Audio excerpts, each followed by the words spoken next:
आज हम डिस्कस करेंगे human anatomy and physiology first के कुछ टॉपिक्स। जो टॉपिक्स आज हम डिस्कस करने वाले हैं वो definition and scope of anatomy and physiology and levels of structural organisation and body systems. So first topic हम डिस्कस करेंगे definition and scope of anatomy and physiology. So इसके अंदर हमें एनाटमी एंड फिजियोलॉजी इन दोनों टर्म्स की definition पढ़नी है and इनका स्कोप क्या हो सकता है वो पढ़ना है।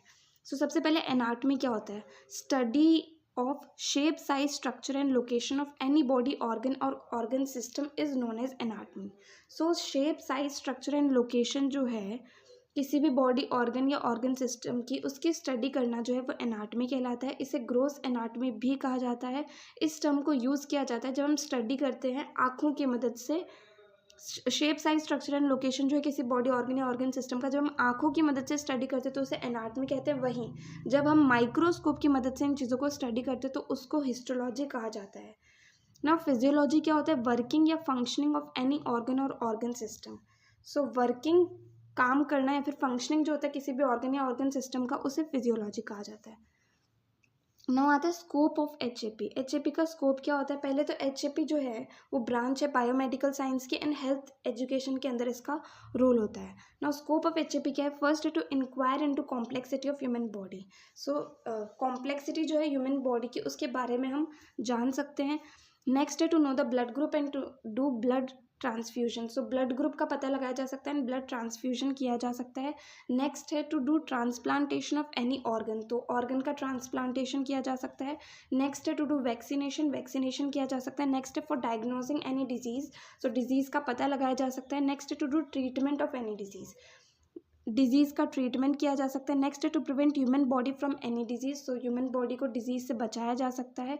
नेक्स्ट है टू डू प्रोफाइलैक्सिस, मतलब ड्रग, मेडिसिन, वैक्सीन जो भी है डिजीज़ होने के पहले ही दे दी जाए। नेक्स्ट है टू डू बाईपास सर्जरी। तो अगर कोई भी बड़ा ब्लॉकेज होता है किसी भी आर्टरी या वेन में, हार्ट की में, तो एक बाईपास बनाया जाता है उस ब्लॉकेज को रिमूव करने के लिए। नेक्स्ट है टू डू एंजियोप्लास्टी। अगर कोई भी स्मॉल ब्लॉकेज होता है तो स्टंट को इंसर्ट कर दिया जाता है उस जगह पर। नेक्स्ट है to do stem cell therapies. तो जो स्टेम सेल होते हैं वो मैजिक सेल कहा जाता है इन्हें, एंड स्टेम सेल की मदद से कंप्लीट ऑर्गन को डेवलप किया जा सकता है एंड इसी वजह से आजकल जो है स्टेम सेल बैंक्स भी अवेलेबल हैं। नेक्स्ट है as a foundation to advance scientific studies. So इसके मदद से एडवांस साइंटिफिक स्टडीज़ की जा सकती है। नेक्स्ट है to know parameters of normal health. So इसकी मदद से पैरामीटर्स जो होते हैं नॉर्मल हेल्थ के, उनका पता लगाया जा सकता है। नेक्स्ट है to know the structure and function of human body. So human body का स्ट्रक्चर एंड फंक्शन जो है वो पता लगाया जा सकता है। Next it is needed to understand how individual structures are related to the composition of entire body. So HAP की ज़रूरत होती है ये पता लगाने के लिए कि जो इंडिविजुअल स्ट्रक्चर्स हैं वो पूरी की पूरी बॉडी से किस तरीके से रिलेटेड है। सो ये हो गया topic definition and scope of anatomy and physiology. Now next आता है levels of structural organisation and body system. So first हम डिस्कस करेंगे लेवल्स ऑफ स्ट्रक्चरल ऑर्गेनाइजेशन। So levels of structural organisation का मतलब क्या होता है कि छोटे से पार्ट से हम शुरू करके लेवल्स, मतलब उससे बड़ा क्या रहेगा, उनसे मिलकर के क्या बनेगा, उससे मिलकर के क्या बनेगा, इस तरीके से होते हैं लेवल्स ऑफ स्ट्रक्चरल ऑर्गेनाइजेशन। तो सबसे छोटा मॉलिक्यूल जो होता है वो होता है एटम। एटम से मिलके बनता है मॉलिक्यूल। मॉलिक्यूल से मिलके बनता है मैक्रो मॉलिक्यूल। मैक्रो मॉलिक्यूल से मिलकर बनते हैं ऑर्गेनल्स। ऑर्गेनल से मिलके बनता है सेल। सेल से मिलके बनता है टिश्यू। टिश्यू से मिलके बनता है ऑर्गन। ऑर्गन से मिलके बनता है organ system. Then organ system से मिलकर के बनता है कंप्लीट ऑर्गेनिज्म। देन ऑर्गेनिज्म जो है वो मिलकर के एक स्पीशीज़ बनाते हैं एंड स्पीशीज़ से मिलकर के बनता है कम्युनिटी एंड कम्युनिटी जो है वो मिलकर के फाइनली कंप्लीट इकोसिस्टम बनाती है। जो ह्यूमन बॉडी से रिलेटेड चीज़ें हैं वो है ऑर्गेनल्स। देन वो मिलकर के सेल बनाते हैं। सेल से टिश्यू बनता है। टिश्यू से ऑर्गन। ऑर्गन से ऑर्गन सिस्टम एंड फाइनली जो है कंप्लीट ऑर्गेनिज्म का फॉर्मेशन हो जाता है ना। ऑर्गेनल्स होते क्या हैं? जो सेल के अंदर जो स्ट्रक्चर्स प्रेजेंट होते हैं उन्हें ऑर्गेनल कहा जाता है। नो नेक्स्ट टॉपिक आता है body systems. So body systems complete main जो हैं 11 बॉडी सिस्टम्स हमारी बॉडी के अंदर प्रेजेंट है। सो फर्स्ट आता है डाइजेस्टिव सिस्टम। सेकेंड आता है रेस्पिरेटरी सिस्टम। थर्ड आता है कार्डियोवास्कुलर सिस्टम। फोर्थ आता है नर्वस सिस्टम। फिफ्थ आता है एक्सक्रीटरी सिस्टम। सिक्स आता है स्केलेटल सिस्टम। सेवेंथ आता है मस्कुलर सिस्टम। एट्थ आता है इम्यून सिस्टम। नाइन्थ आता है रिप्रोडक्टिव सिस्टम। टेंथ आता है एंडोक्राइन सिस्टम एंड 11th आता है इंटेग्यूमेंट्री सिस्टम। सो ये हो गए कंप्लीट सारे सिस्टम्स बॉडी के।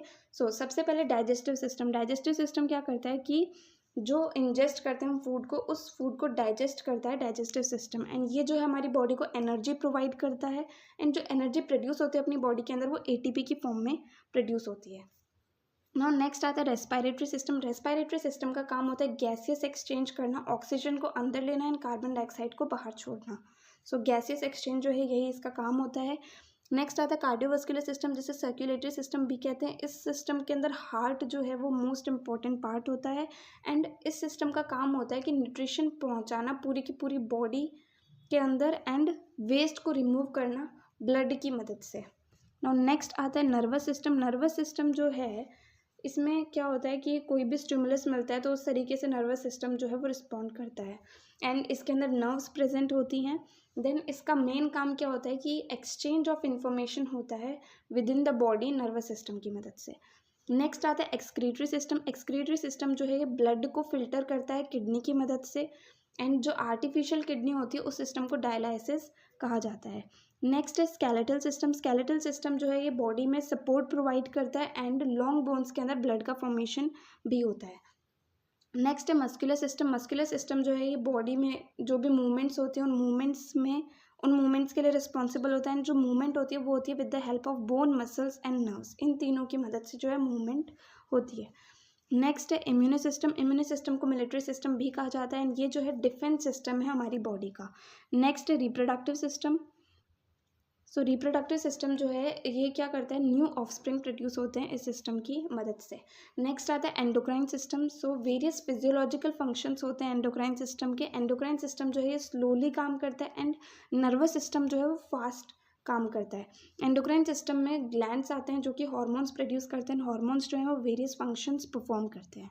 नेक्स्ट आता है इंटेग्यूमेंट्री सिस्टम। सो ये जो स्किन का सिस्टम होता है इसके बहुत सारे फंक्शंस होते हैं जो कि हैं sensation, respiration, protection, excretion, synthesis of vitamin D, and जो बॉडी का कलर होता है वो भी जो है इंटेग्यूमेंट्री सिस्टम के द्वारा ही प्रोवाइड करा जाता है। एक मेलेनिन पिगमेंट होती है उसकी मदद से। सो ये हो गए कंप्लीट सारे सिस्टम्स बॉडी के।